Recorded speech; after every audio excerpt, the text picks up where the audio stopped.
Welcome to another episode of the Fitness Oracle. Today we sit down with Stavros Mastrogiannis from the Stavros Method.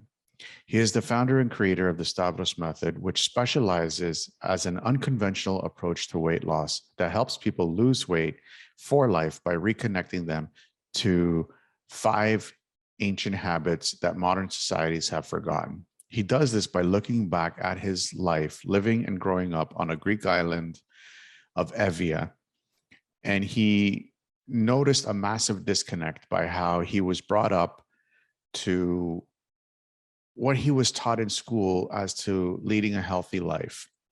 In this episode, we talk about a lot of stuff. And one of the big things, the 5 big things that we actually discussed was his practical approach to getting in shape, perceptions of reality, how your perception defines your reality. And that's a really deep topic that we get into. How getting in shape is a lot easier than the pros actually make it out to be.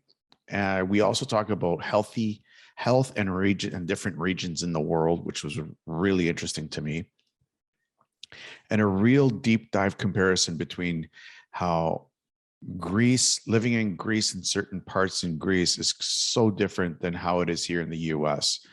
And how trying to be able to connect with that way of living is more healthier for you.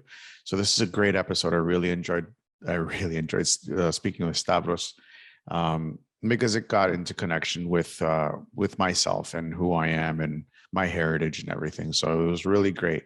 I really hope you guys enjoyed the show.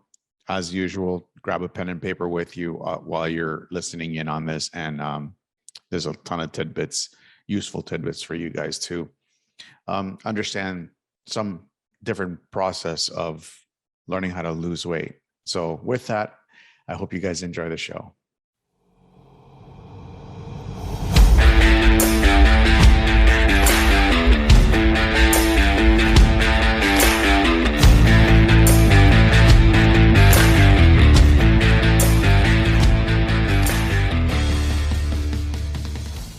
Welcome to the Fitness Oracle, where we have real conversations with real people just like you, with real stories just like yours. And this is one of their stories. I am your host, John Katsavos.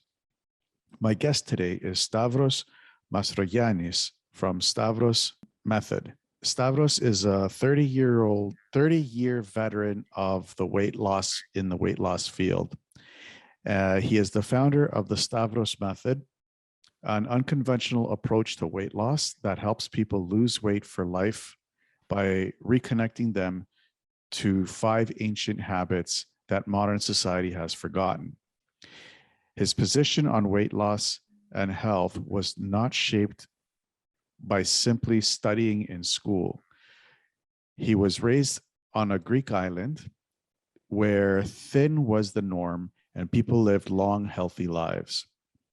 That unique life experience gave him an insight on weight loss and health that very few weight loss experts have. Stavros held 2 ACE, American Council on Exercise certifications for almost 20 years.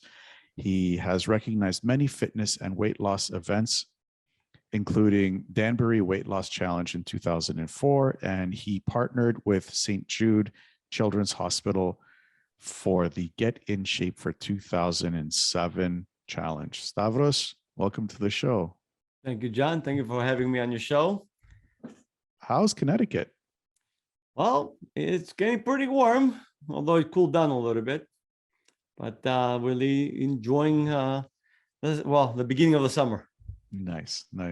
Well, it's all summer all time here. So yes. Oh no, lucky. So before we get into the meat and potatoes of the entire show, because there's a lot of really interesting topics that I want to get over. First and foremost, I'm curious, how did you get interested in this type of work? Well, actually, I honestly didn't decide. I originally went to school for cooking because as most Greeks have restaurants. So all my family was in the restaurant business. So they just assumed that I would not go into the restaurant business. So they kind of pushed me to get into the culinary arts. And I went actually I graduated from the Culinary Institute of America in Hyde Park, one of the best schools actually for cooking. I graduated, but halfway through the school, I started realizing that I don't want to do this for a living. I mean, I enjoy cooking. I cook actually really well, but it wasn't me. And as I obviously, I was like, late teens, early 20s, like any other kid, I wanted to look good on the beach. And we tried to get the best advice from from fitness trainers, read the best books.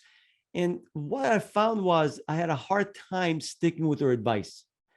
And that's what I realized, that a lot of fitness professionals don't understand people like myself who wants to be in shape, but doesn't like the process.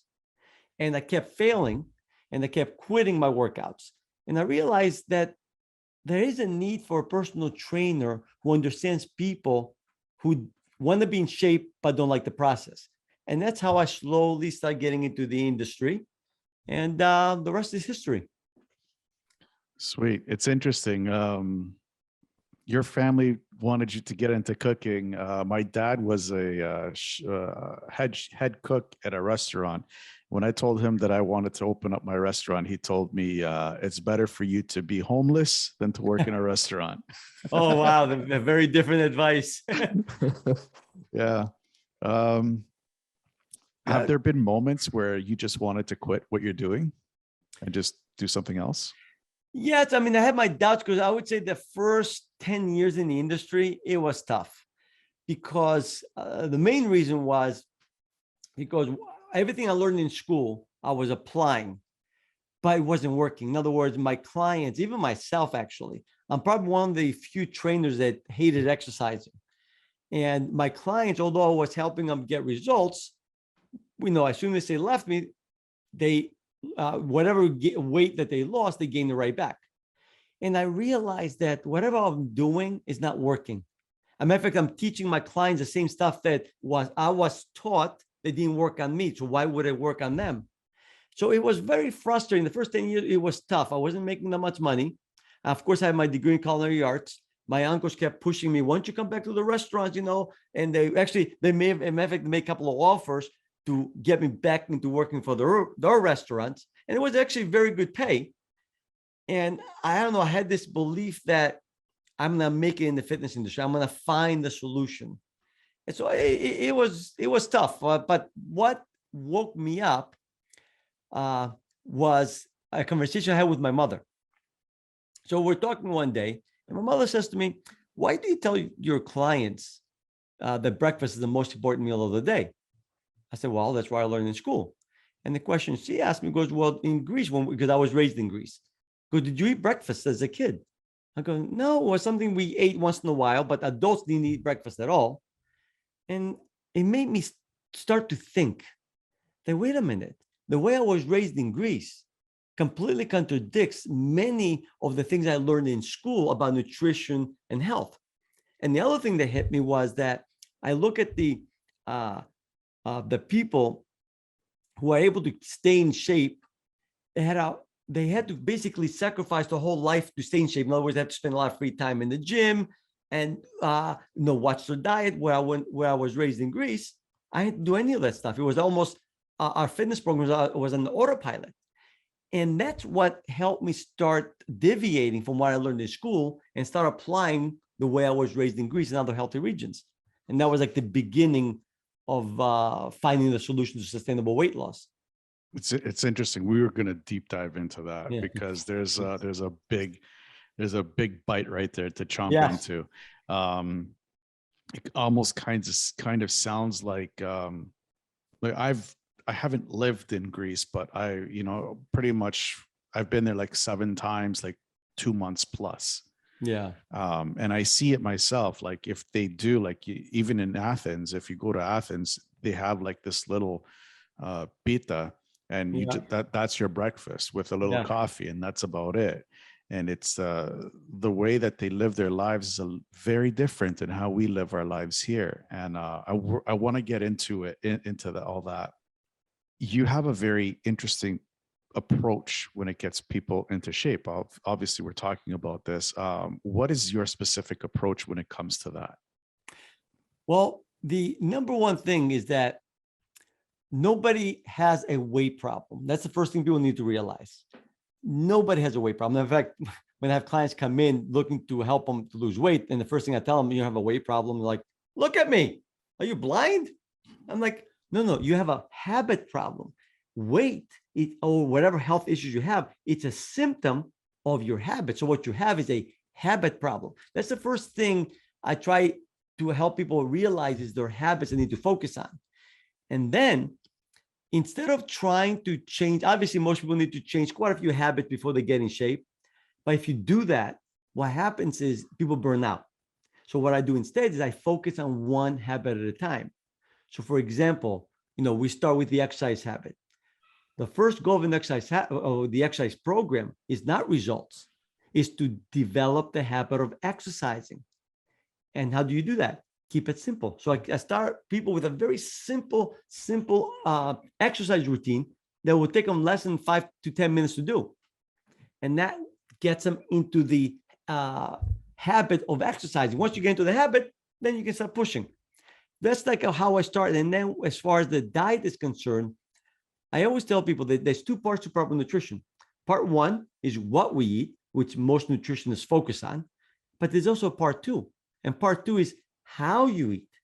And come to find out, how you eat is as important as what you eat when it comes to proper nutrition. And my approach teaches how to make exercise habitual, but also teaches not just what to eat, but how to eat. Which, by the way, one of the greatest benefits of that is that you don't have to be as careful with what you eat. This is how you can have your cake and eat it too. That's amazing. That's awesome. I know a lot of people love to have their cake and eat it too. Yeah. You also have this thing called the 5 ancient habits. I'm a big fanatic when it comes to my ancestors and my heritage. I want to know, what are the 5 ancient habits that our society has forgotten? The 5 ancient habits, and by the way, I realized that how I came about discovering them, it's not like I didn't create them, I discovered them, is again, looking at my upbringing and looking at other healthy regions. And here's a couple of things, like in Greece, we're naturally active. So in other words, exercising is really something that all ancient cultures were part of their everyday life. They lifted things regularly. They walked a lot. So that's like the first one, which I think everybody knows. The part that a lot of people do not know is I call the 16-hour habit. In other words, take regular breaks from food, similar to intermittent fasting, but which, by the way, I was teaching the 16-hour habit before intermittent fasting was even a thing, because I realized that in Greece, on a regular basis, people went for prolonged periods without food. So we took a break from food. So that's the second ancient habit, the 16 hours. In other words, take 16-hour break from food, Monday to Friday. I don't believe in perfectionism, by the way. The next one is learn to eat out of true hunger. See, most people don't even know what hunger is. Most people mistaken cravings for hunger. And in Greece, it was something that was drilled into our heads not to ruin our appetite before a meal. So if, let's say, when I was a kid and I was in school, my mother gave us money to buy snacks in school. There was no lunch period, by the way. And I know, let's say it was 12 o'clock and I hadn't eaten yet any snacks, I would not eat even if I was hungry, because I knew at 1:30 I had to be home to eat lunch. And I didn't want to ruin my appetite. The next habit is learn to eat slowly and mindfully. Chew your food. Nowadays, most people take a 5-10 minute lunch break and they wolf down their food. And then you don't even taste anything. In Greece, lunch and dinner, but mainly lunch for most places, unless you're living in the village. In the villages, dinner was the main meal, lunch was a snack. In the cities, lunch was the main meal, dinner was a very light meal. It took us an hour to eat our lunch. And we took our time when we had a conversation, but it wasn't, okay, you have 10 minutes, they eat. We enjoyed our food. And by the way, food tastes much better when you're hungry, because taste buds are more sensitive, so you really enjoy your food. So that's one habit we have forgotten. We eat our food so fast, like, do you really get any enjoyment out of it? And the last habit I call it make junk food special. And what I mean by that, yes, junk food is not good food.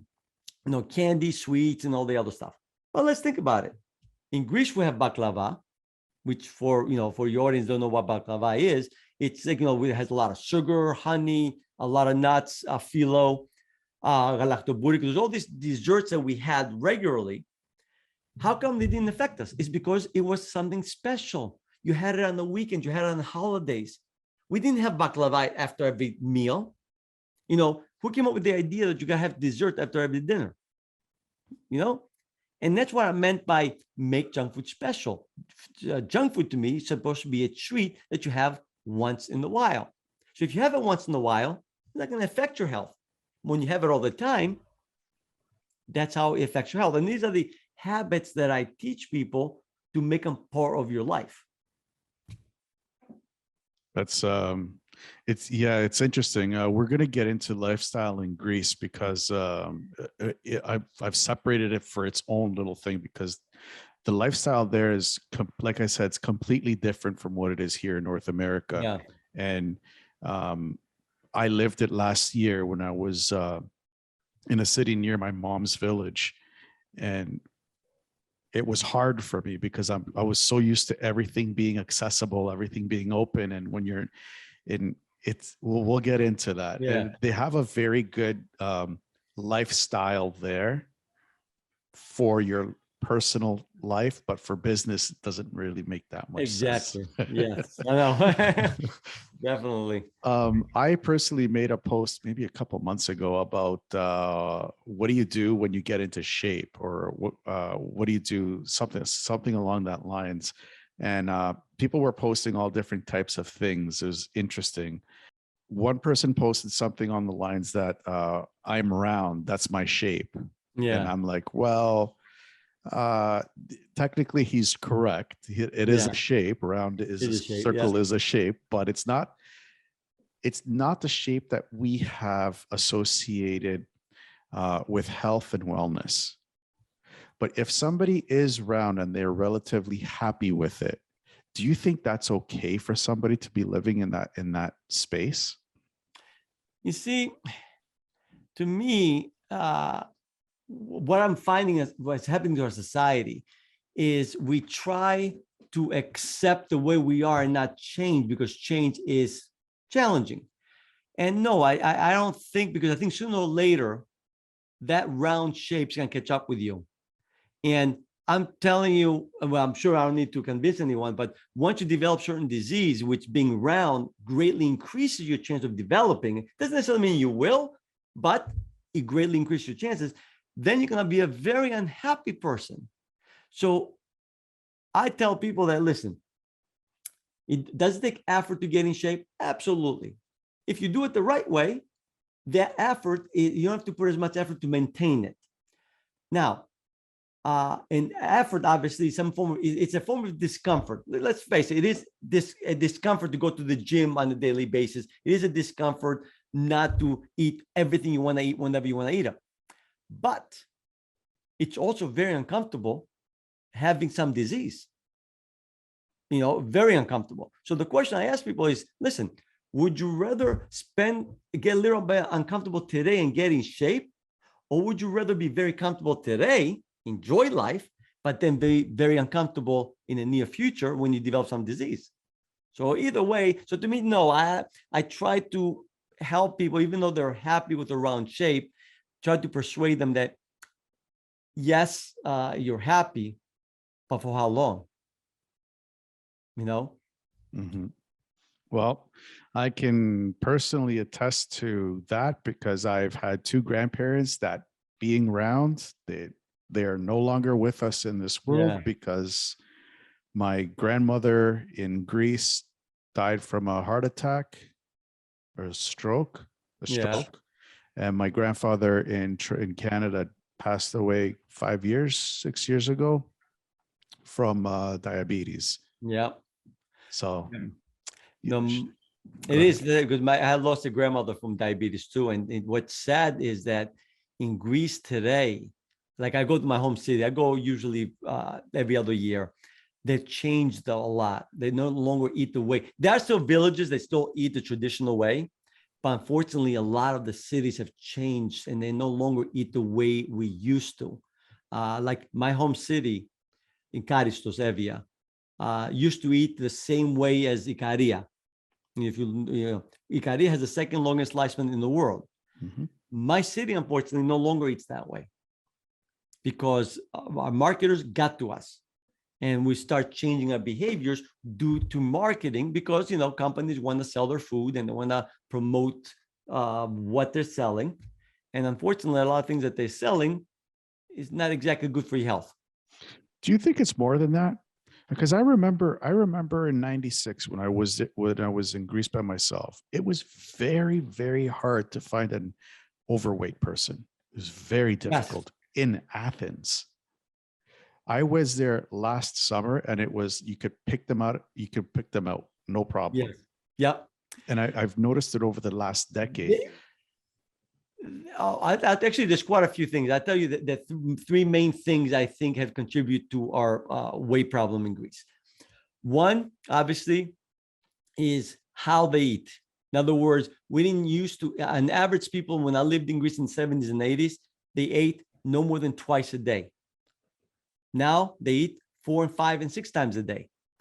People, the type of food that you eat, when I lived in Greece, we ate meat once or twice a week. Now meat is eaten all the time, every single day, lunch and dinner. People were a lot more active. Back then, every other family only had a car, every other family. Not everybody had a car. Now they drive 2 blocks. What do you expect going to happen? But the biggest factor is stress.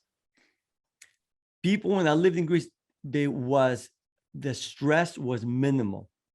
Today, without getting too political, with the taxes going up and the amount of pressure that the government's putting on people for everyday things, it's killing them.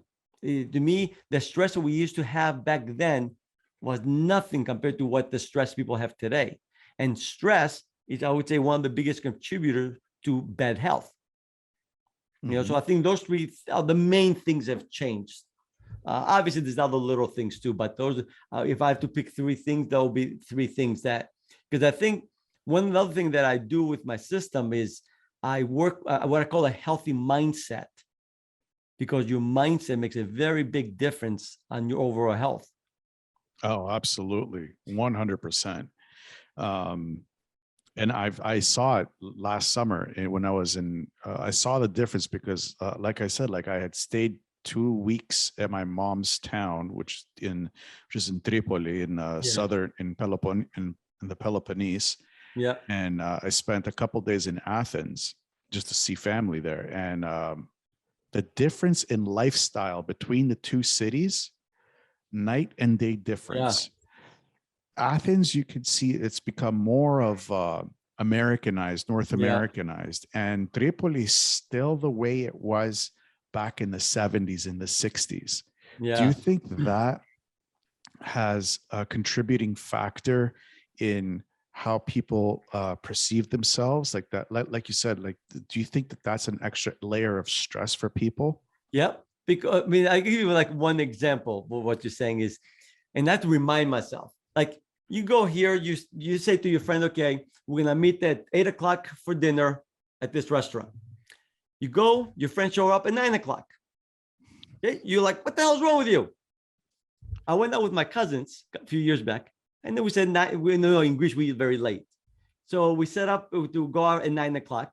Then you show up at 10 o'clock, no apology or anything, just stroll in. Hey, how are you? We said 9 o'clock. And I have to remind myself, like, wait a minute, I got to relax over here. In Greece, like, nobody cares about the time as much, which adds another stress. Like, you sit out to a restaurant, here we expect service right away. There, relax, breathe a little bit. And their lifestyle is the more laid back. And I think now, I think in the Western world, we're too in a hurry. Like, where are we going in such a rush? Relax, enjoy. Like, you go for coffee and you drink the same coffee for 2 hours or 3 hours. We're here, I remember I brought my American friend in Greece. We went out for coffee. We have a frappe. 5 minutes later, the guy drank his coffee already. What are we doing next? No. For the next 2 hours, we're drinking coffee, and remember, the same coffee. It's funny because I tell people, like I was at a conference last week and I was telling people, they're like, oh, you better drink that coffee quickly. I'm like, this coffee's going to be with me for another 2-3 hours. Yeah. Everybody at the conference thought I came from Mars. Yeah. But it was hard for them to wrap their head around. It's okay to enjoy the coffee, or it's not even just enjoying the coffee. It's more just enjoying that you're giving yourself something that your body is, what's the word I'm looking for, is craving. Yes. So do you think that that's a big difference? Because you saw, like I saw in Tripoli, like there's like on a Sunday, good luck trying to find a store that's open. Yeah. Good luck. Wednesday afternoon, good luck trying to find something that's open. Same thing with Friday afternoon. Yes. And externally, you didn't see the people too stressed, but internally, I knew that they have a lot of debt that they need to get paid. They work like 2.5 weeks, 2.5 days out of the week, and they complain that they work too much. It's like but no, there's again, same thing. My home city, like there's Sundays, Wednesdays, and Friday evenings, everything shuts down, which I think again gives you more family time, more rest time. And again, everything is, life's more slower. And I think we need to slow down a little bit. I think our life is going too fast. But you're talking about the coffee, like myself, when I get one coffee in the morning and I'm drinking the same coffee over a period of an hour and a half, 2 hours. And I sip it a little bit and do some work. But here, I feel like more is better. I'm like, no, more is not necessarily better. Eating slower or drinking slower is better because you'll be able to get more enjoyment, but without having to eat more or drink more. See, the same food can give you more pleasure by simply eating it slower. But when you eat fast, you have to eat more of the same food or drink more of that drink to get the same amount of pleasure. And I think that's part of the secret of eating or drinking less without getting less pleasure out of whatever you're eating or drinking. So it's like kind of like shifting the perception of your reality, right? Yes, absolutely. How would you guide somebody in the West and here in North America to do something like that? Because it's hard. Like I understand it because I was there. I've been there, and I'm planning on going there for the rest of my life. Yeah. You're from there, and you and I both understand the necessity for enjoying your food, your drink, your life. How would you go about doing that for somebody? The way I would go about it, I actually coined the term FPMs, forks per minute. So if you're a fast eater and you do everything fast, obviously it's going to be hard for you to slow down. So what I tell people is set a timer and try whatever you're eating, if it's a sandwich or if you're eating with a fork, not to put the fork or the sandwich in your mouth more than 3 times in 1 minute. That's going to cause you to slow down. When the food is in your mouth, try to taste what you're eating. Like, if you went to a restaurant, see, did the chef put enough salt in it? What kind of spice that in there? So your focus is on the food in your mouth. Now, keep in mind, when do you get pleasure from food? When the food's in your mouth. Once you swallow the food, that's it. You're no longer getting pleasure. So the longer you can keep each bite of food in your mouth, the more pleasure you get without having to eat as much.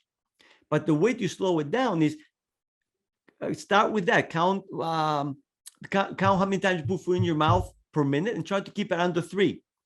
A nice exercise that I did, I learned, actually, this is not my idea, was from a Buddhist monk monastery that's around here, is take a raisin and chew it for 5 minutes.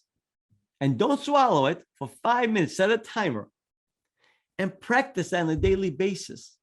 What's it going to do is going to slow down you having the need to swallow things right away. And you'll find that you're going to get satisfied without having to eat as much. And that's one of the best exercises that I've seen on slow down eating. The other thing is like, put your fork down between every bite. Take a bite, put your fork down. Because if you're holding the food on your fork in front of your mouth as you're chewing, the tendency is to swallow much faster than you should. Another big thing that we do in Greece is we don't eat alone.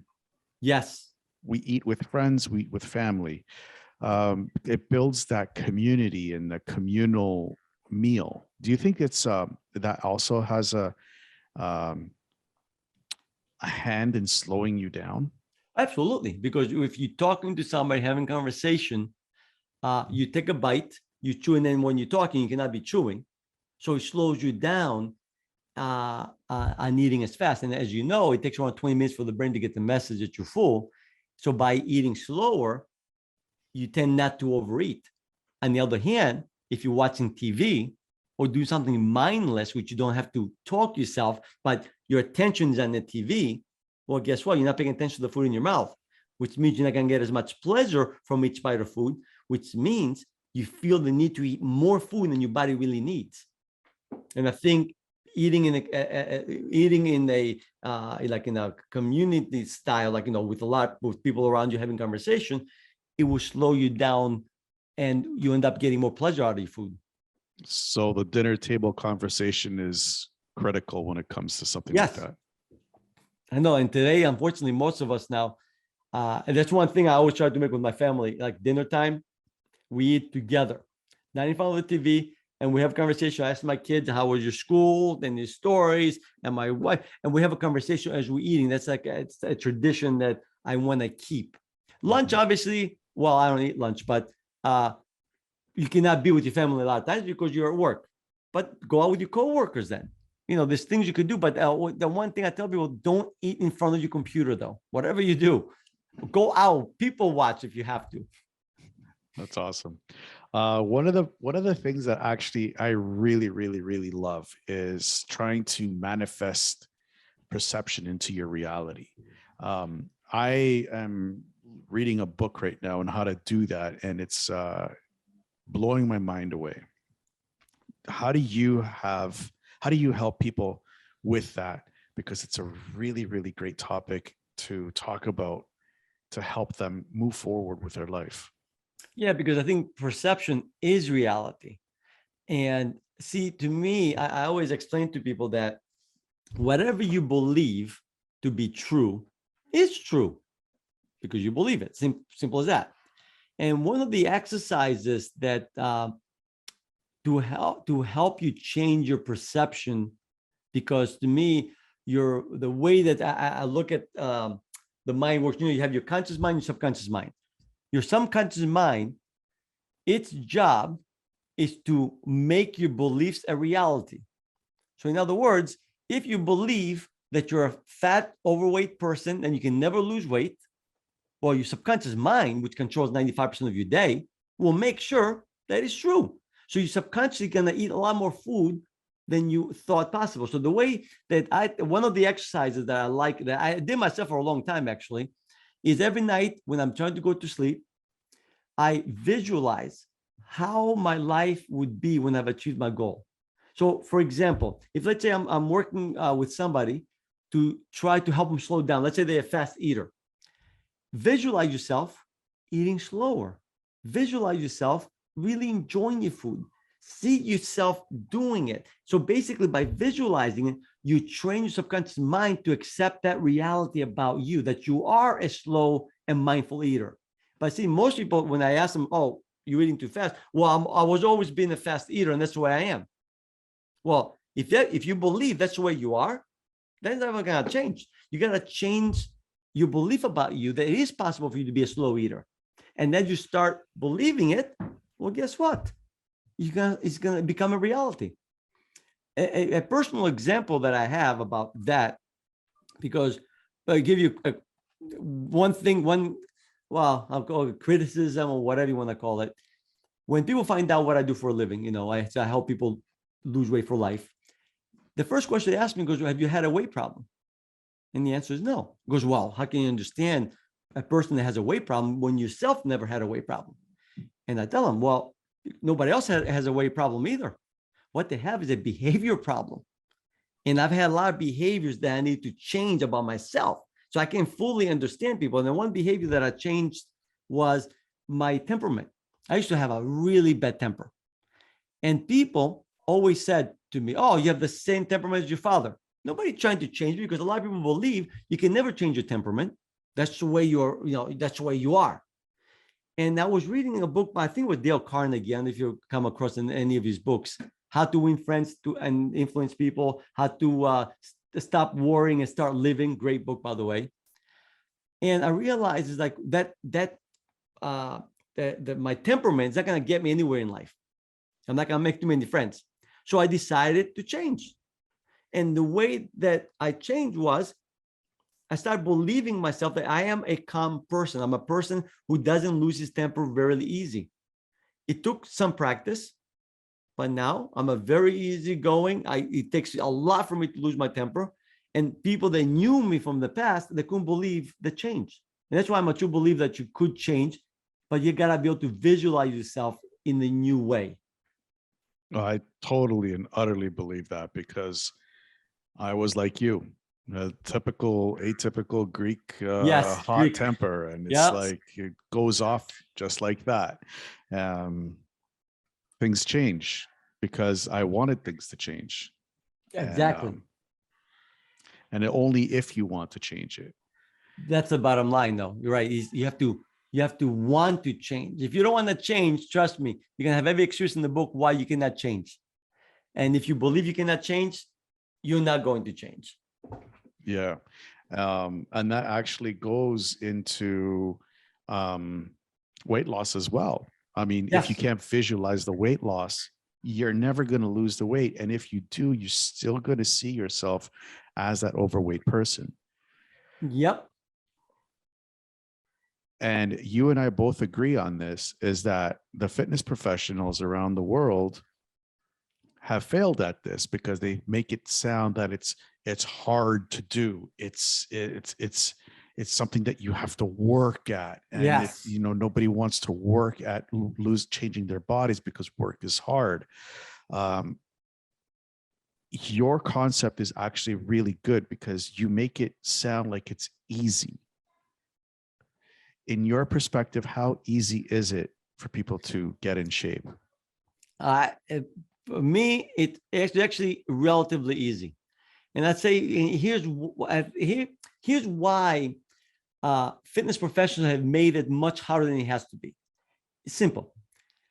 On average, most people need to change around 5 habits in order to lose weight and get in shape.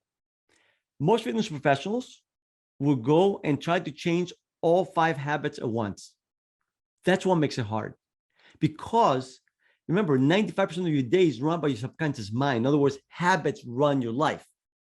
When you introduce new behaviors into your life that are not habitual, that makes your life harder. So if you go ahead and change all 5 habits at once so you can lose weight fast, yes, it's hard. What I do instead is I work on one habit at a time, because I'm only working on changing one behavior at a time. The discomfort level that you feel is much, much lower. And eventually, once the behavior becomes habitual, you don't even have to think about it. Then you go to the next habit. Yes, my method is a little slower on helping people achieve the results that they want, because I only work on changing one behavior at a time. But the good news is once you go through all, whatever, 3, 4, 5 habits, whatever habits you need to change, you're done.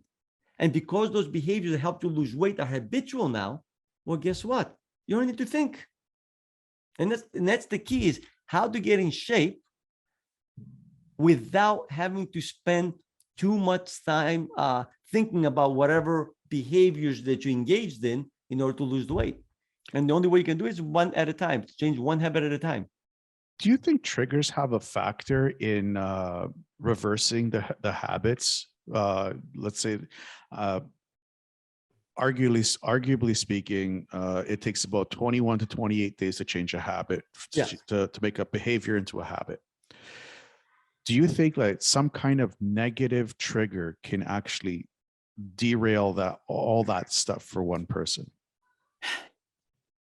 Yes and no, but let me explain.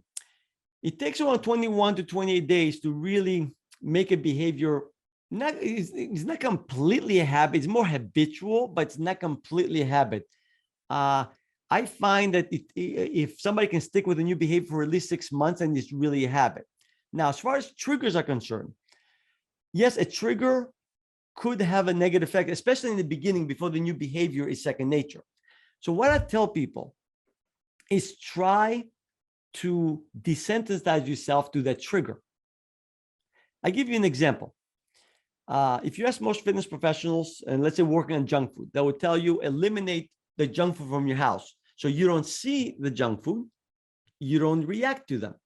So there's no trigger. I personally disagree with that advice. I tell my clients, keep all the junk food in your house. I want you to see them all the time. I want you to not be triggered by them though.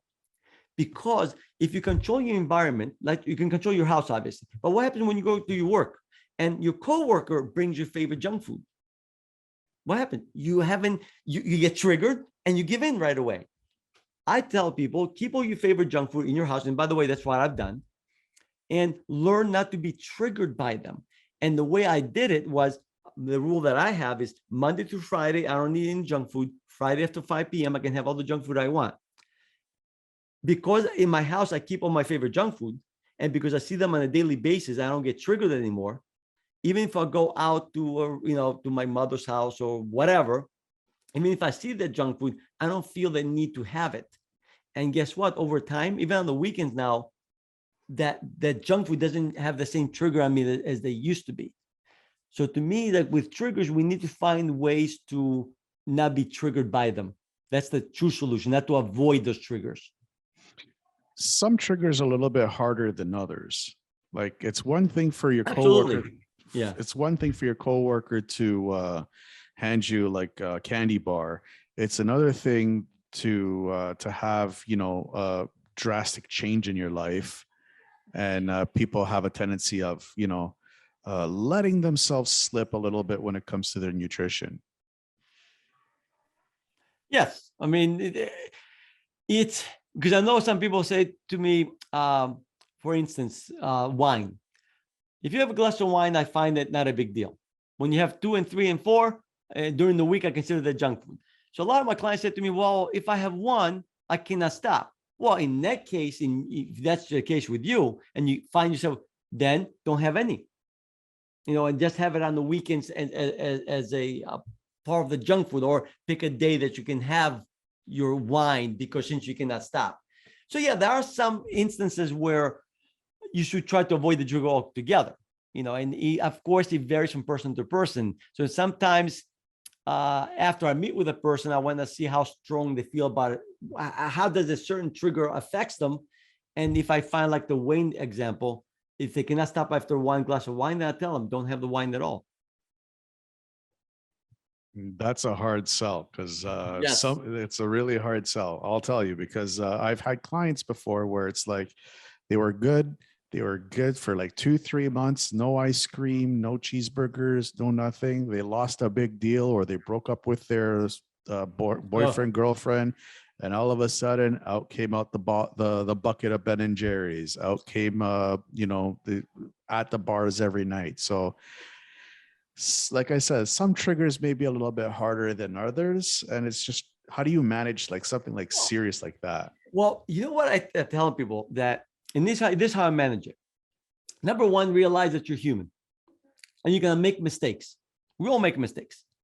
A mistake, though, it's not something bad necessarily. You can look at mistake as a lesson. So here's what I tell my clients when they break the habit. Let's say for argument's sake, we're working on junk food and I don't know, they broke with a significant other and they went and ate some ice cream. After they come to their senses again, what I ask them to ask themselves is like, okay, what can I do differently next time I come across the same situation? As a matter of fact, actually, there are 3 famous questions Socrates teaches his students to ask themselves every night. And those are the 3 questions. Actually, I have at my facility, I keep them on the board. The first one is, what did I do wrong today? And I should have done differently. So if my client was working on a certain habit, and let's say they broke they gave in to a craving. Okay, at night when you're more relaxed, okay, you broke the habit. Fine, that's the mistake you made. What could you have done instead? And when you relax, you can find yourself like, okay, next time I get stressed out, instead of reaching for the donut, maybe I can take my cell phone out and play a video game for 5 minutes. We all have our apps on our phone nowadays. I can take a 5-minute walk. But the key is to ask the question, what else can I do instead? And by asking the question, you're not going to come up with an answer right away, by the way. And you might break the habit again. But by keep asking the question, guess what? Your subconscious mind, it starts looking for an answer. And sooner or later, you'll find yourself coming up with the right answers. And that happened to my clients. The next question to ask is, what did I do right today? You got to give yourself credit for when you've done something correct. And the third question, what I didn't do and I should have done. In other words, maybe you should have worked out today and you didn't. So at the end of each day, you almost look at your day. What did you do right? What did you do wrong? And what you didn't do at all.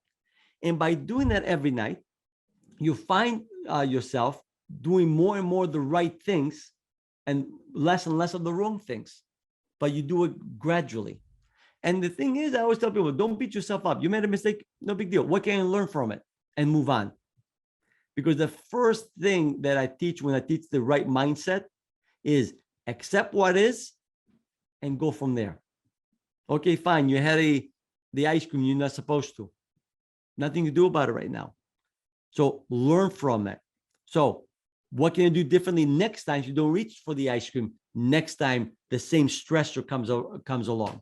And by asking the right question, sooner or later, you'll come up with the right answers. That's awesome. I love Socrates. He's yes, one of my favorite philosophers. One of my favorites too. He's not my avatar. He's not the guy that I look for inspiration. That's Achilles. Yeah. Oh, Achilles. Okay. Mine is actually Alexander the Great. Oh, okay. He's go wrong with that. He's Alexander the Great. His teacher was Aristotle, which was a student of Socrates, and he learned his fighting from the Spartans. And his god was Athena. Athena, was the goddess of wisdom. So it was a really brilliant guy, person that thought. He didn't let his anger drive him. He was very, very, I think, well-rounded person. Yeah, he was. I mean, conquered what, like 90% of the known world back then? Yeah, he's the only, I think, general who never lost a battle. He fought over 250 battles, never lost one. He lost and in always India, front line. Yeah, he's the only one. I thought he lost in India. No, he never lost. He actually ended up, the way he died is, that's debatable because I'm not quite sure whether one of his men poisoned him or he contracted some disease and died. That's a debate there. But no, actually, as far as I've studied him a lot, he never lost a battle. He had some close calls. But anyway, from what I read, maybe I made a mistake. Either way. Shifting gears. Yeah. The different podcasts. Different topic, exactly. Speaking of shifting gears, we're going to shift back to one of the topics that you actually talked about, and I wanted to save this because it's a very important topic, and you're talking about that you're studying the health in different regions of the world. Yeah. And I found it fascinating that you said that on our previous call, and I was wondering if you looked at any of Dr. Weston A. Price's work. No, what was his work? No, I haven't actually. So he was an orthodontist back in the early 1900s. And here in the US, I think it was in Ohio, somewhere in Ohio, Cleveland, I think. And he noticed that Americans had bad teeth. And with the advanced dentistry that was in the US, He's like, they shouldn't have bad teeth, weak teeth. So he got curious and he just upped and went around the world studying indigenous tribes around the world. And he noticed that people from the tribes, like he would go, people from Nunavut haven't deviated from the nutritional requirements that their ancestors had. And same Yeah. thing with indigenous tribes in Australia and indigenous tribes in all over Europe. Icaria, like we Yep. mentioned, they has second longest lifespan in the world, and that is because they haven't deviated from what Yep. the ancient Greeks were eating. What are your thoughts with this melting pot that we live in, and how is it deteriorating our lifespans? See, I think if you want change, because unfortunately, we are letting the corporations dictate how we're going to eat. And I think is people need to take charge and start demanding better food in many ways. And you got, if you want change, become the change that you want to see in the world. That's why I look at it. The companies are not going to come in and do what's right for you. They're going to do what's right for them. So it's up to the individual to start shopping better food. Like even I look at, for example, junk food. Even when I eat chocolate, I no longer eat the really bad chocolate which has half the ingredients I can't even pronounce. I started looking at chocolate. If you look at Greek chocolate, for instance, Eon, he has like, I think 5 or 6 ingredients, and I can pronounce all of them. Look at Hershey's. I can't remember how many. There are quite a few. Half of them, I don't even know what they are. So I found myself picking better quality, even in my junk food, better quality junk food. And if enough consumers start demanding better quality food, well, guess what? Companies want to stay in business. They can start providing better quality food. And maybe if you start looking for, if you have certain preservatives that are cancer causing, stop buying those products. And you'll see companies, they're going to stop putting those things in their food. And I think that's how we can start seeing the change, is the consumer needs to wake up in a sense. And that's why I like doing podcasts. I try to wake up the public. Mm-hmm. No, it's great. It's great. I wholeheartedly am on your side on this, wholeheartedly, because I've been an advocate for this since I first understood what food really is. I could say easily in the past 11 years, 10 years, everybody's been raging over the Mediterranean diet, how good it is, how healthy it is. But do you think that it's actually good for everyone or just a certain? My opinion, I think for the, I would say majority. I'm not going to say everyone, because I think there is, depending on where your ancestors are from, you might have gotten used to eating certain type of foods. For example, if you look at Northern Europeans, they deal with milk much better than Southern Europeans. If you look at Africans, actually don't deal with milk well at all. Why? Because Northern Europeans are drinking milk and dairy products a lot more. So the body adjusted to that kind of diet. But the Mediterranean diet, I think, is for the vast majority of people. And I say that because if you look at the one thing all healthy regions have in common with longevity, we're talking about, they have a diet high in fruits and vegetables, low in meat. Now, are there some cultures that eat a lot of meat? Absolutely. And they eat, and they're very healthy. But here's the part they don't tell you. Those cultures usually only eat once a day. They don't eat 4 or 5 times a day. And that's another part that we talk about the Mediterranean diet. When you ask an expert about the Mediterranean diet, they tell you about what we ate and what we didn't eat. The part that they leave out is how we ate. In other words, on average, we ate no more than twice a day. On average, we ate slowly and mindfully because we ate in the family setting. We took our time. We didn't wolf our food down. And that's and on average, we took regular breaks from food But those are the three things nobody talks about. Nobody only focuses on the food we ate, but not how we ate. The fact that we're not stressed, that makes a big difference, by the way, when you're eating and you're not stressed. Well, if you're eating at work and you're eating lunch and you have tons of work to do and you have 10 minutes to eat, you're stressed, which means when you're eating under stress, the food can have more of a negative effect on you. Absolutely. Absolutely. And also one other thing, a lot of people don't understand this, is that ancient Greeks never had meat at all the time throughout the year. They had it's very sporadic where they had meat. And we were more vegetarian. Yes, absolutely. Than we were meat eaters. I know in Greece, when I lived there, we ate meat on average once, maybe twice a week. That's it. 5 days a week, really vegan. That was really what we ate. The true Greek cuisine, and even the Italian cuisine too. Because I have a couple of clients from Italy, is predominantly vegan diet. But then when you think of Italian food here, you think of lasagna, you think of the chicken, chicken Milana, and all meat. Same thing with Greek. You think of souvlakia, you think of lamb, you think of, nobody thinks about yemista, the tomatoes, the stuffed tomatoes, the rice, which had no meat in them, it's just plain rice. There's so many, but by the way, a reason though, the Greek diet was very filling is because everything swam in olive oil though.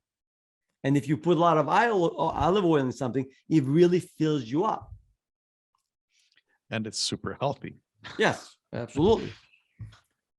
And again, it kind of like wraps it around with whole Dr. Weston A. Price's theory, which is, you should be eating how your ancestors were eating, which for us, you and I, we're Greek descent. 66% of my DNA comes from Greece. The other 33, I think, comes from Balkans.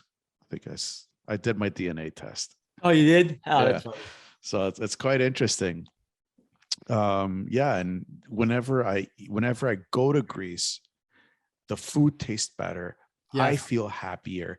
I feel more fulfilled. I gain weight because I love the food. Yeah. And funny story, I was at my one of my best friends' village, and his uncles, it was his name day, and his uncles had a party for him and his other cousins. And I'm sitting there. I just put my plate, and I finished my plate, and I'm done. I'm good. And his uncle just looks at me. He goes, John, you're not eating? I'm like, no, I'm good. I'm good. He's like, you're good, huh? You're good. So he fills up my plate and he goes, you're going to eat everything on this table, and then you're going to eat your plate. Yeah. They always force feed you. Yeah. Well, it's more of like we said earlier, like it's more like of a community-based eating. But here's something interesting though, talking about that. When you overeat in one big sitting, the body, even if you overeat, the body stores fat differently than if you took the exact same food and spread it throughout the day. Are you familiar with sumo wrestlers? Mm-hmm. Okay, sumo wrestlers are extremely healthy. People don't realize, although they're very overweight. How come? Because they overeat a lot. It's because sumo wrestlers eat all their food within a 4-hour window, and they have 20 hours without food. So what they discovered is when you overeat in one sitting, the body stores the fat underneath the skin, not around the organs. When they did MRIs on sumo wrestlers, they found out that their organs are as lean as any lean person. So even in Greece, because basically we had one main meal, and then usually dinner was a very light meal, even if you overate, you're not going to have the same consequences as if you took the same food and you spread it throughout the day. The body stores fat differently in that case. And again, to me, when I go to events, especially when I'm in Greece and I know I'm going to go over to somebody's house for dinner, I make sure I'm extra hungry because I know they're going to be forcing food, and I don't want to insult anybody. So I go extra hungry. And that's the advice I always tell people. Like, if you go to an event, make sure you're hungry. Make sure you're extra hungry. Extra hungry. You're gonna be eating whether you're hungry or not. Yeah. Yeah. Another thing that I found interesting was in the morning, like I would wake up. I knew this because like, I'm not going to say I'm from there, but I am, but I understand. I Yes. understand the culture. And uh, I was staying at his grandmother's house, and even when I was living with my aunt in Athens, I'd be like, "Okay, what's for breakfast?" And they're like, "What's that? What's that? What do you want?" Wait. I'm like, "Toast," Yeah. and There they you just, go. there you go, toast, eat it. But they gave you that weird look, like, "What do you mean breakfast?" Yeah, no, it's not a meal, not something to eat regularly. I know in Greece, on the weekends, we have a tiropita, that cheese pie. But something you had on the weekend, when something you had on a regular basis. Now, by the way, it's become part of the regular, it's like something you have every day. And again, I think that's part of the reason why our health is not where it used to be back in the 70s and 80s. And by the way, during that time, Greece ranked, I think, number one, number two in smoking and drinking. And in spite that, we still had I think, fourth longest lifespan as a nation, despite the fact that we smoked and drank too much. Matter of fact, the study I was reading about it said if the Greeks had stopped smoking and drinking as much as they did, they could easily rank number one in the world. Yeah. Now they have other issues, Yeah, now bigger, there's a lot of other issues, always bigger issues. issues, bigger. Yep. And it breaks my heart to see that country just go from what it was to where it's going. Hopefully, I'm crossing my fingers, people, that Yeah. they go back to where they were, because it was a beautiful place to be in. But sometimes things that need to get bad enough to wake up enough people so they can go become good again. Sometimes, unfortunately, things has to go bad enough to wake up the people. And hopefully, same thing with even with the diet. I mean, I look at the diet industry, how, I got into it in 1992. Yeah, in 1992, obesity rate was 12.6%. Today, as you know, I think we surpassed over 40%. And yet, the amount of money we spend on weight loss products and services has more than doubled. In 1992, we spent, I think the United States was 30 billion. Today, we exceeded over 60 billion. And you have nothing to show for it. Why? Because I think it's not, I always tell people, the solution to sustainable weight loss has two parts. Part one is having the right information, the right habits you need to develop, what exercises, all that stuff. Part two, which a lot of fitness professionals do not teach, is how do you incorporate that information into your life without burning yourself out? Because I think is the idea that, once you see results, you'll be motivated to keep going. It doesn't work, because a lot of people lose weight. So that's why, to me, is very important. How do we apply the information, and how can you live with it and still enjoy life? Interesting you would say that, because if you've noticed, the price of food here in the United States has gone up, Yes, like skyrocketed. a lot. Yeah. People will just come up and just tell you, what, it's just too expensive to eat healthy. And I agree, the way that the typical person eats, absolutely. But there's a big but. If people start paying attention to how they eat, they'll realize that a lot of the food that they eat is not necessarily, they shouldn't be eating anyway. Like, for example, my clients, once they learn the first three eating habits of how to eat, in other words, the 16-hour habit, they eat only when hungry and eat slow and mindful, they save $57 a week off their food bill. So that means you can actually buy better quality food. So to me, is once you learn to pay attention to your hunger, you'll find that you don't need to eat as much food. And once you realize that you can save money on food, especially if food is getting so expensive, and unfortunately, people use food more as a drug nowadays. We eat because we feel bad. We eat because we're stressed. We eat because for any other reason except true hunger. And I tell people, once you learn to identify true hunger, start eating because of it, you're going to end up eating less food without even trying. And that's how you can actually eat healthier without spending any more money. But yeah, food has gotten expensive. Yep. Yep. And there's scares that there's going to be food shortages and everything. That's one of the reasons why I want to go to Greece, because it's like, okay, there's food shortages. It's no problem. I can just go to the village and half Yes, an hour out of Athens, I can get all the food I want. exactly. And much healthier too. Much healthier. And kind of brings me to the next point that I wanted to talk about is the quality of the food here in the United States compared to the quality of food back home meaning Greece for Yeah. you and me. The food there is tastes so much better. It has so much life inside the food.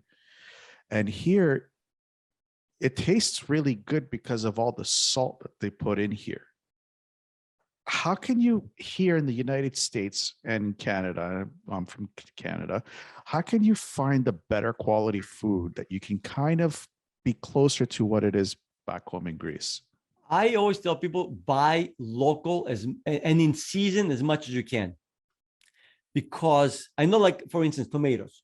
You have a tomato in Greece, it tastes like a tomato. I can have just tomato and by itself, it's great. Here, a tomato is like a cold thing, that you put in your mouth. And you got to put tons of salt on it in order to make it taste something decent. So, but in the springtime, I always try to go to local markets and buy locally grown tomatoes, and they taste great, and same thing with fruits. Buy fruits in season. Don't buy fruits off season, because a lot of times and from the local stores too, because if a fruit has to travel, a lot of times that fruit are picked when they're not ripe yet. And that's why a lot of times they don't taste as good. So my first advice would be buy local. Like my meat, when I do the lamb for Easter, I always buy it from a local farm, which I know personally, and I know how the lamb is raised. So I know the quality of meat is really good. And that's another thing I tell people, especially meat, to really try to buy organic or local farms, because unfortunately, the way that a lot of the meat is raised, it's not the healthiest, which makes the meat less healthy for you and I. So my advice to people is buy local as much as you can. Find local farms, find local farms that sell fruits, vegetables, and that would be the best solution as much as you can. Unfortunately, you cannot always buy local, but as much as you can. Yeah, so true. And it's not a good idea to eat a salad in the wintertime. Yeah. So as much as you can, that's all you can do. Yeah. We're going to be wrapping up the show in just a little bit. And these are the 7 or 8 questions I ask all my guests. I'd just like to get your perspective on these 7 or 8 topics. With the increase in people suffering from depression, from the constant uncertainty that we've been living in the last 2 years, what would be the one thing that you could tell them to keep their hopes up? Well, positive thinking obviously is easier said than done, so I'm going to spare you then, not say positive thinking, but in the sense it is positive thing. In other words, if most people focus on all the negative stuff. If you watch the news, my advice would be stop watching the news. That would be the first advice. Matter of fact, that's the advice I got myself, because the news is all negative. And I would tell you, stop watching the news and start focusing on what can I do about it. In other words, let's say, you're focusing like, oh my God, I'm overweight and I'm feeling depressed. Okay, what can you do about it? And stop focusing on the how. But the next thing is stop hanging around with negative people as much as you can. Because unfortunately, if you depress yourself and your friends are depressed and you're constantly talking about how life sucks, well, life sucks then, because again, perception is reality. Mm-hmm. Yep, absolutely. Go ahead. Well, so and the other thing I would tell people is that when you're going to sleep at night, focus on visualize actually how life would be when you have achieved whatever is the body you want, the health you want, or if you're fighting some disease that you already have cured yourself, and try to feel, how would you feel when you are there? Visualize your friends giving you compliments. Oh my God, you look so good. Or how did you get over diabetes, or whatever you have? And trying to go to sleep visualizing the outcome that you want instead of worrying, about what you don't want. And then when you wake up in the morning, the first thing I did this for a while myself, by the way, 3 things you're grateful for. What 3 things you are grateful for? And do that every single morning. So what happens, you train your mind to look at what's positive in your life instead of what sucks in your life. Because trust me, we all have good things in our lives and bad things in our lives. If we're focusing on what sucks in my life, well, I'm going to be depressed. So start focusing on what you're grateful for. And that would be my best advice, actually, especially in the morning when you first wake up, to set the tone right. That's awesome, because it really is that important. The conversation that we have with ourselves in the mirror, it's critical. It's absolutely critical. What's the one thing that you do daily that amplifies your ability to stay focused? To me, is my visualization every night. Every night when I go to sleep, I visualize whatever goal I'm working on. I visualize already have completed, and I focus on how I would feel when I've accomplished that. So what happens is I put my subconscious mind at work, and a lot of times I get up in the morning with ideas that will help me achieve the goal even faster. And so instead of, and then by the way, I never watch the news at night, ever. That, as a matter of fact, even with my wife, I told my wife, if you have any problems that you had during the day, any complaints or whatever, you tell me downstairs. Once we go in the bedroom, I don't want to hear anything negative. And that helped me a lot. And then when I wake up in the morning, I don't do that anymore because now it's a habit. There's 3 questions I ask myself every morning: what I'm grateful for. And it puts my mind in a positive tone. And when I wake up in the morning, I don't drag my feet. I kind of jumped up and I walk normal. That helps me wake up. And then I look at an opportunity to get closer to my goal. One more day that I get closer to my goal. And people need to understand we're Greek. So the news for us is like, giving that up is like, whoa, it's tough thing. It's a very tough thing.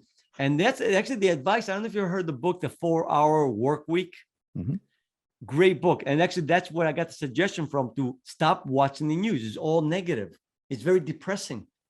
And I stopped watching. I do follow what's going on, in the world. I'm not completely oblivious, obviously, but I don't make it a daily routine. Like on the weekends, sometimes I will watch a little bit of the news to see what's going on, but it's not something I do daily. And especially never do it first thing in the morning, and I never do it last thing at night. That's critical. That is critical. If you could pick up the phone right now and call yourself at 20 years old, what would you tell yourself? What do I tell myself? Well, I didn't marry the right woman because I got married 20 years ago. So no, nothing would change there. Stop procrastinating and don't wait to, I was a perfectionist and I would try to create the perfect system before I can launch it, or, whatever I did. Is stop procrastinating. That would be the one thing, is set every day one thing to work on and work on it, and stop with the excuses. That's great. Looking back, would you change anything? No. And I'll tell you why. Because all the mistakes I made, if I did not make them, I would not be who I am today. Mistakes I look at them as lessons. And if you didn't make the mistake, you wouldn't have learned the lesson. And that's why a lot of people say, when I go back and change some mistakes I made, I'm like, I don't want to change any mistakes. Because to me, as long as you look at a mistake, I look at it as a learning opportunity. I give you one quick example. I remember one time it was a business mistake. It cost me $5,000. And that was 15 years ago. And at that time, I wasn't making $5,000 in a month. So it was a huge mistake. It didn't bother me a bit, because the way I looked at it was a $5,000 tuition I paid to learn these 3 lessons. Just like you go to college and you pay the tuition to go to college to learn a lesson, I look at mistakes the same way. And that's why, to me, no, it is not. I'm trying to think back. Again, the procrastination will be the only thing I would change. Try to take action faster. Mm-hmm. Other than that, all my mistakes are great lessons. That's an amazing way to look at mistakes, because you are right on that. You're 100% right. What scares you? What scares me? To me, now the only thing is my kids' health. I just want to make sure they're healthy and they do well in life. That's it. Because I'm a person that doesn't worry. I don't worry about anything because I see worrying is a waste of time. Does it help at all? No. Matter of fact, I had an interesting conversation I had with my mother-in-law. My kids go to in the summertime when they were younger, they used to go to Russia. My wife is Russian, so they're from Siberia actually. So I used to send my kids to Russia for the summer for a couple of months. And my mother-in-law says, "Don't you worry?" I go, "No, why would I worry? You know, you good parent, you good grandparents, you raised two wonderful kids. Obviously, you know what you're doing. Well, don't you care?" I go, caring and worrying are two different things. So to me, like I said, the only thing that scares me is like, I would just concern is my kids' health. That's it. And they do well. And who they marry, to find a good person to be with. Yeah, that's an important part of important part of life. Yes. Where do you see the Stavros method in the next 5 years? I actually see the Stavros method as an international weight loss system. But one of the most popular ones, because I do feel that the Stavros method is going to show people that losing weight and getting shape, it's a lot easier than what the fitness industry has made it. It's just about taking a slower approach about it. So I actually have big dreams. I think it's going to be a very well-known system. Very cool. Very cool. What about you personally? Where do you see yourself in the next 5 years? Probably because I love what I do for a living, but I would like to work a little less and take more vacations with the family. Spend more time with my kids, although kids are going to be in college by then. But I still hope I'm going to have time to spend with them and then spend a lot of time with my wife traveling the world. Very good. Very good. Where can people find more about you? Right now, the best website is to go to the liveyouwaythin.com. But my other website that's coming up soon is the stavrosmethod.com. So liveyouwaythin.com is my current company, and the Stavros Method, which is going to be going live very soon. That's awesome. I'll post all the links to your websites and all your social media, so everybody has easy access to get a hold of you and your methods. Any final thoughts? No, to me, is my final thoughts is that your health is completely under your control. All you have to do is figure out what healthy habits you need to develop and just focus on developing one at a time and make sure you enjoy the process. Stavros, thank you so much for coming on the show. Thank you for having me on the show. What you do it's very different from what we as trainers are taught to do. And it's always an amazing thing to be able to grab your past experiences and implement it to a very new, a new way of thinking, especially in a society that's not used to how you grew up. Yeah. And it's very, very important, because this is a way that is, I don't know if I want to use the word better, but it's a different way of looking at some solutions that a lot of people are struggling with. Absolutely. And I think that sometimes it takes some outside the box thinking to come up with a solution. And I'll tell you a really quick story if we have time. Yeah, go ahead. I was raised in Greece, but as a kid, like I think 2 or 3 years old, we had moved to the States for a while. And my father, because he didn't like it in the States, he went back to Greece and we moved back to Greece. And then at 15 years old is when I moved back to the States and I had to relearn English. It was tough. And I remember at that time thinking, why the heck did my father move us back to Greece? If we just lived here, I would be speaking English now, we'd be all set. I wouldn't have to struggle. Now, I thank God that my father chose to move back to Greece, because if I didn't move back to Greece, I wouldn't have lived that lifestyle, and I wouldn't have learned how healthy regions live around the world. I wouldn't have questioned what I learned in school, and I wouldn't be teaching what I teach today.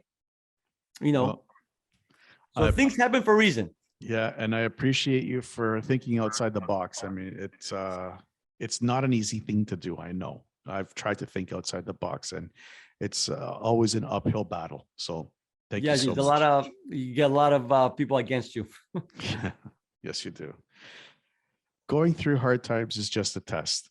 What you Yeah. need to know is that when you get out of whatever you're going through, you will be stronger than ever before, and you don't need to go through it alone. Always know that you are not alone. Stay tuned for more real people with amazing stories that are just like yours.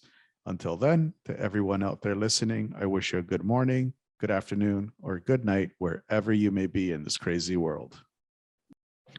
Hey guys, John from Resilient Reboot Productions and the Fitness Oracle. Thank you so much for watching this episode. I really hope that you enjoyed it. Please don't forget to subscribe, hit the bell, and share if you're watching on YouTube or Rumble. If you're listening to this on iTunes, Spotify, Google Podcast, Breaker, iHeartRadio, Stitcher, or whatever streaming service that you are using, please give us a 5-star review. Please give us a 5-star rating and a positive review, as it will help us reach out to more people that are suffering from mental health issues. Before you go, I'd like to invite you to the Band of Brothers. Over the years, we have discovered a system to help men regain their confidence, who, because of a world that has become so fast-paced, and the requirement of simply being a provider has changed men, and we have lost our place in this world. We've put together a group of men that are here to support your journey, showing you how easy it really is by implementing simple everyday actions that take little to no time out of your day. All you have to do is just click the link below to get a one-on-one call with me, so we can identify your issue and how we can best serve you with these calls. I hope to see you, and I hope to see you on the call, and I'll see you guys soon.